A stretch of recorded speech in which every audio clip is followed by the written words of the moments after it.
Olá pessoal, tudo bem com vocês? Sejam bem-vindos a mais uma aula de matemática.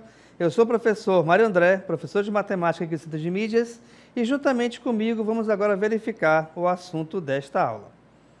Nós temos então aí aula de número 43, objeto de conhecimento, investigação das implicações no cálculo de probabilidade dos diferentes tipos de espaços amostrais e eventos.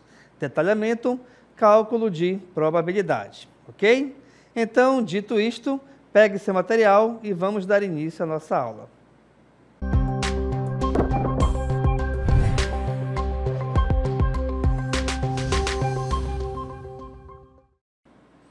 Então, pessoal, tudo bem com vocês? A nossa aula, como vocês viram, vai tratar de probabilidade. Mas hoje, especificamente, a gente vai verificar como que essa probabilidade ela é aplicada também em outras áreas de conhecimento diferentes da matemática, tá legal? Então, olha só, a probabilidade ela é uma ferramenta matemática essencial e que se aplica em diversas áreas, desde a ciência de dados e estatística, até mesmo a economia e a vida cotidiana, como a gente vê em vários exemplos de aplicação, tá bom? Ela ajuda bastante a analisar as chances de ocorrência de eventos aleatórios e, além disso, também ela é fundamental para a tomada de decisões, previsões e até mesmo a compreensão de fenômenos complexos, ou seja, a probabilidade, na verdade, ela é uma ferramenta matemática muito versátil, que permite analisarmos e quantificar a incerteza em diversas áreas da vida, desde as ciências até a vida cotidiana, auxiliando também na tomada de decisões e na compreensão de fenômenos complexos, né? Então, como vocês viram, a probabilidade ela pode se aplicar em várias áreas diferentes da matemática. Vamos verificar então uma aqui? Bem, na biologia existe um assunto muito importante que é o heredograma, tá? O heredograma ele é cobrado muito na genética. Primeira pergunta que fica então é a seguinte: o que é um heredograma? Vamos aqui ao texto. Um heredograma, também conhecido como árvore genealógica ou pedigree, é uma representação gráfica que mostra a transmissão de características genéticas e as relações de parentesco entre os membros de uma família ao longo de gerações. É uma ferramenta utilizada para estudar padrões de herança genética, como a presença ou até mesmo a ausência de uma doença ou característica em uma família. Ou seja, pessoal, o heredograma ele vai ser muito útil quando você quiser verificar se, por exemplo, os teus herdeiros eles vão herdar, por exemplo, uma doença que já vem há anos, né, há décadas na família, ou até mesmo se ele vai herdar uma característica, como, por exemplo, olhos azuis, cabelos castanhos, entre outros tipos diferentes. A gente vai ver agora como que esse heredograma ele é montado na biologia. Então, a gente tem aí, por exemplo, tá, um heredograma onde, lá na parte de cima, você vê que tem um casal, a Ana e o Márcio, eles tiveram um filho, a Aline. E, do nosso lado direito, tem a Sara e o Theo, que tiveram três filhos, o Arthur, o Daniel e a Lorena. Legal? E aí, tem também aqui em seguida os herdeiros dessas pessoas. E aí, nesse caso aqui, o heredograma, ele mostra na cor verde as pessoas que serão afetadas por algum tipo de doença, tá bom? Ou os seus hereditários, e as pessoas que não serão afetadas. E aí, de repente, você pode perguntar o seguinte: professor, como que vai ser afetado, como que não vai ser afetado? Como é que a gente vai conseguir, de repente, verificar essa probabilidade quando a gente for analisar um heredograma? E para isso eu convidei aqui para te explicar o meu amigo professor de biologia, Dayson Jardim. Vamos verificar aqui o vídeo então. Olá, eu sou o professor Dayson Jardim e vamos ver aí como que os conhecimentos da matemática conversam com a biologia. Nessa questão, veja aí que nós temos o heredograma, ilustra uma família na qual os indivíduos destacados aqui, ó, eles apresentam albinismo. característica determinada por um par de alelos autossômicos recessivos. Se está falando que é recessivo, então ele tem a letrinha minúscula.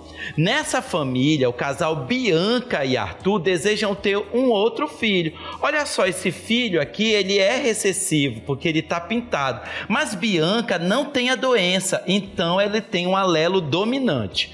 Vamos ver aí, na continuação da questão, caso Bianca fique grávida novamente, gestando apenas uma criança, independente do sexo biológico, a probabilidade de essa criança apresentar albinismo é de... E aí você tem que ver, né, qual dessas alternativas é a probabilidade, né, dessa criança ter o albinismo. Para isso, você precisa entender do quadro de Punnett. O quadro de Punnett é o seguinte, veja aí. Nós temos aqui que desenhar o quadro de Punnett, que você ali sabe, para poder representar o cruzamento genético. O pai aqui, ele é recessivo, então ele tem a doença. A mãe, ela é apenas portadora, mas ela tem ali um alelo dominante. Vamos fazer esse cruzamento, olha só, que você precisa distribuir os alelos. Então, tanto a característica ali do pai, né, quanto a característica da mãe, vai dar 50% de chance de não ter a doença e 50% de chance de ser albino. Então aí nós já chegamos na resposta correta, que é a alternativa C. Para isso, você precisa entender da matemática para poder juntar ali com os conceitos da biologia e chegar na alternativa correta da questão, que é aí de 50% de probabilidade do filho ter a doença albinismo. Tchau. Então, pessoal, como vocês viram aí na explicação do professor Dyson, a probabilidade ela é muito importante dentro da genética quando você tem aí as pessoas que têm alelos, né, dominantes e recessivos. E isso a gente consegue também, juntamente com a ajuda da matemática, verificar a probabilidade de os seus futuros herdeiros também nascerem com algum tipo de doença ou não, e até mesmo nascerem com algum tipo de característica pertencente aos pais ou aos avós também, né? Então você vê aí que a probabilidade, além da matemática, ela também é muito útil em outras áreas de conhecimento, dentre eles a biologia, e agora também a gente vai verificar aqui a probabilidade nas loterias ou nos jogos também, como você quiser entender, tá? Então, a probabilidade, ela é fundamental para que você, de repente, consiga perceber as suas chances reais de ganho ou de perda quando você for fazer aquela apostinha, né? Ter aquela fé para fazer aquela apostinha numa loteria qualquer aqui que a gente tem, né? Seja ela, por exemplo, a Mega Sena, a Loto Fácil, dentre outras, tá bom? E aí, como é que a gente, de repente, consegue perceber a utilidade dessa probabilidade? Bem, quanto maior, logicamente, for o valor da probabilidade, maior poderá ser a sua chance de ganhar um prêmio.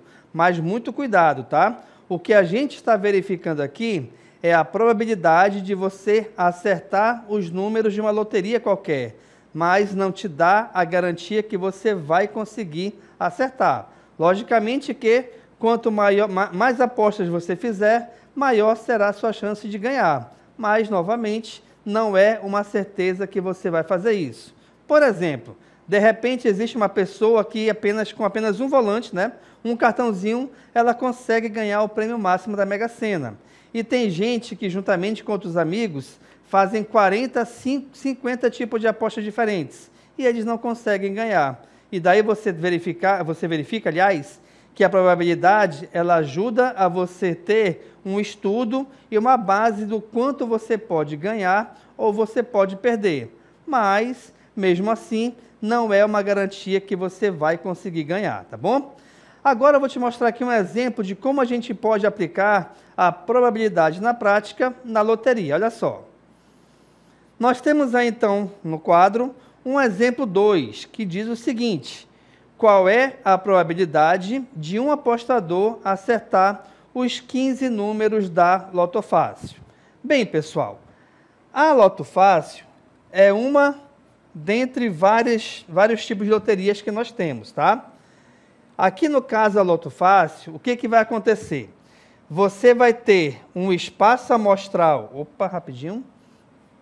Você vai ter aqui, então, um espaço amostral de um total de 25 números, onde desses 25 números você tem que acertar 15 para conseguir abocanhar o prêmio máximo, tá? Ou o prêmio principal, digamos assim.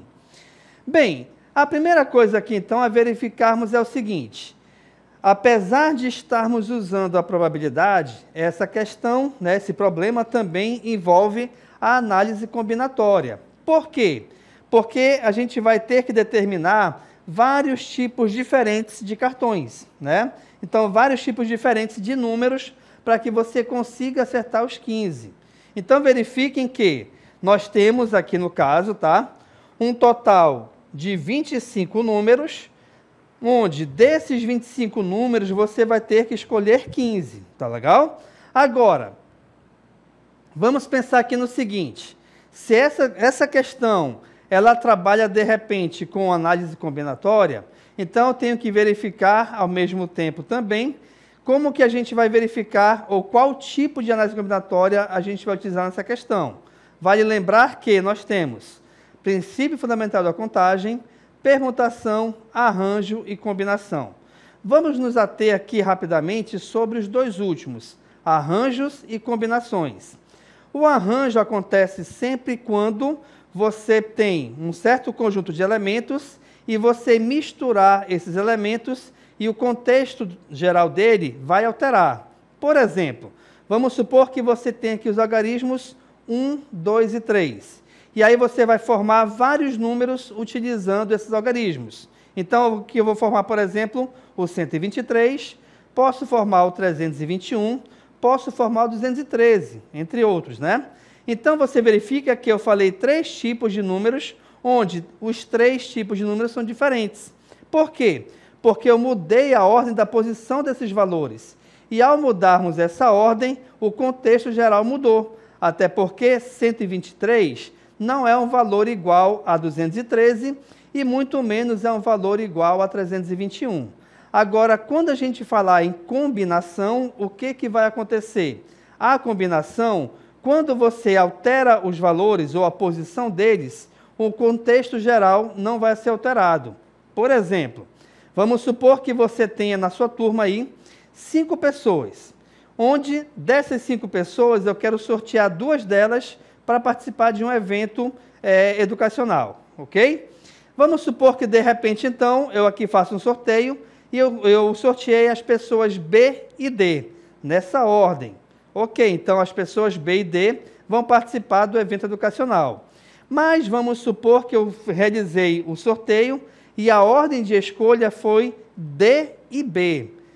Você verifica que a ordem de escolha foi diferente, mas mesmo com uma ordem de escolha diferente, as pessoas que irão para o evento serão as mesmas, tá? Serão as pessoas B e a pessoa D.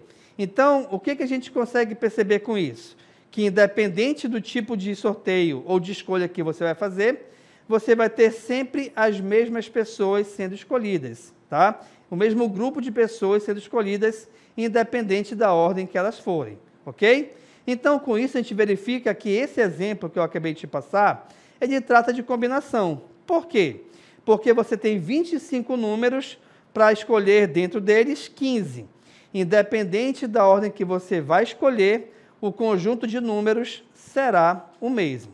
Bora voltar aqui para a tela, então. Então, o que vai acontecer aqui, pessoal? Nós vamos ter que resolver uma combinação de 25 elementos tomados 15 a 15, tá? Agora, existe uma formulazinha para isso? Existe. Essa formulazinha me diz o seguinte, que eu vou pegar o primeiro valor, colocar em fatorial. Aqui embaixo vou pegar o segundo valor, colocar em fatorial e pegar a subtração dos dois e colocar em fatorial. Mas, se de repente, por algum acaso, você não se lembrar da fórmula, existe uma outra maneira bem bacana de você resolver. Vou te mostrar agora qual é, olha só. A gente vai fazer aqui o seguinte, então. Eu vou refazer, aqui no caso, combinação de 25 elementos tomados 15 a 15, perfeito? Sempre na combinação, a gente vai trabalhar com fração, tá legal? Beleza. O que a gente vai fazer? Olha só, atenção para cá, tá?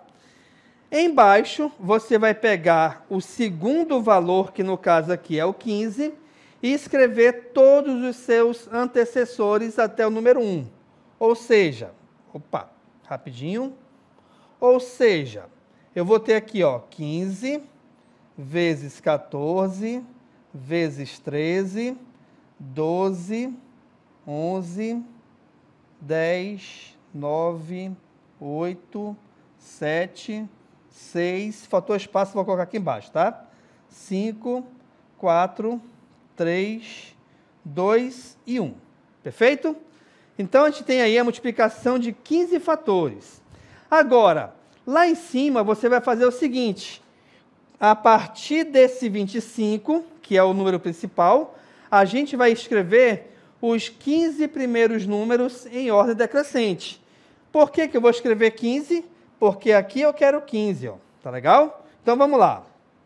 Então, aqui em cima teremos 25, 24, 23, 22, 21, 20, 19, 18, 17. Aqui em cima, ó, 16, 15.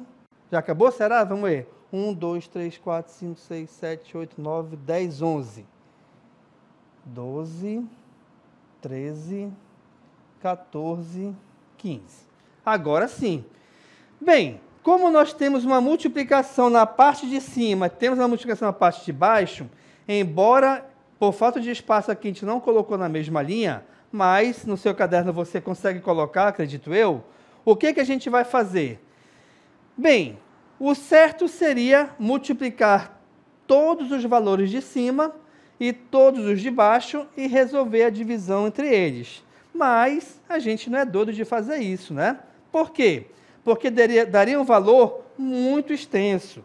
Então, a gente vai trabalhar com uma ferramenta muito importante e bem interessante chamada regra do cancelamento. Primeiro, vamos verificar se existem valores em cima e embaixo iguais, sendo iguais, tá? Porque se existirem, a gente pode cancelá-los. Então, olha lá, 15 aqui, cancela com 15, 14, 13, 12, 11. Perfeito. Já cancelamos aqui, no caso, 5 números. Vamos continuar aqui, veja. Aqui, ó, 5 vezes 4, cancela com 20, porque são valores iguais. Aonde mais aqui eu tenho? Vamos supor aqui, 8, 7, 6. Tá aqui, ó. 3 vezes 6, 18, cancela com 18 aqui em cima, não é? E aí, a gente pode, de repente, também pegar esse 16 e cancelar com 2 vezes 8, ó, que é 16. Com isso, você repara que a nossa continha, ela já diminuiu bastante, ó. Por quê? Porque agora nós temos lá em cima, sobrou quem?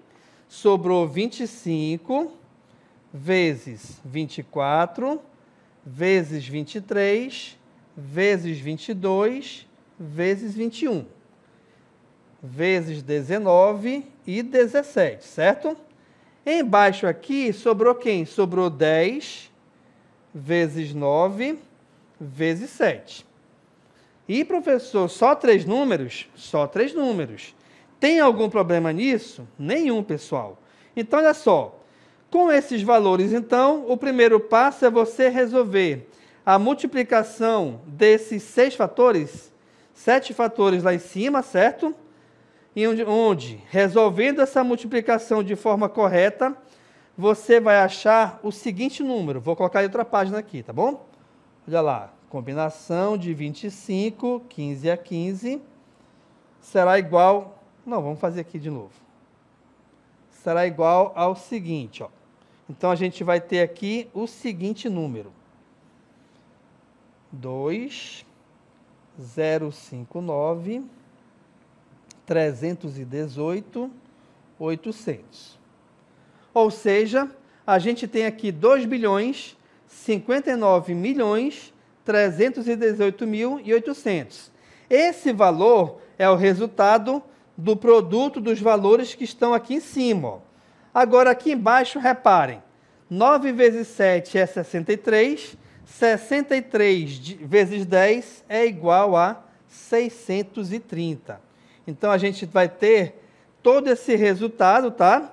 Dividido por 630, onde esse resultado é igual a quem? A quanto, aliás?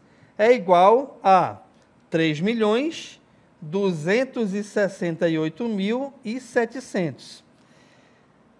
Isso quer dizer o seguinte, pessoal, que a gente tem 3.268.700 maneiras diferentes de escolhermos um jogo para o Loto Fácil, tá legal? Então você verifica que é muita chance de você escolher um jogo para Loto Fácil, né?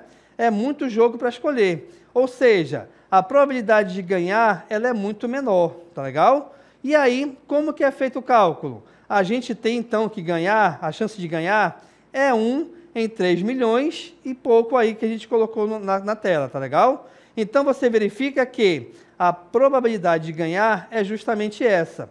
Para que a gente consiga ganhar Loto Fácil, basta uma cartela certa. Então, bora voltar aqui para a tela. Se basta uma cartela certa, o que vai acontecer então? A nossa chance de ganhar vai ser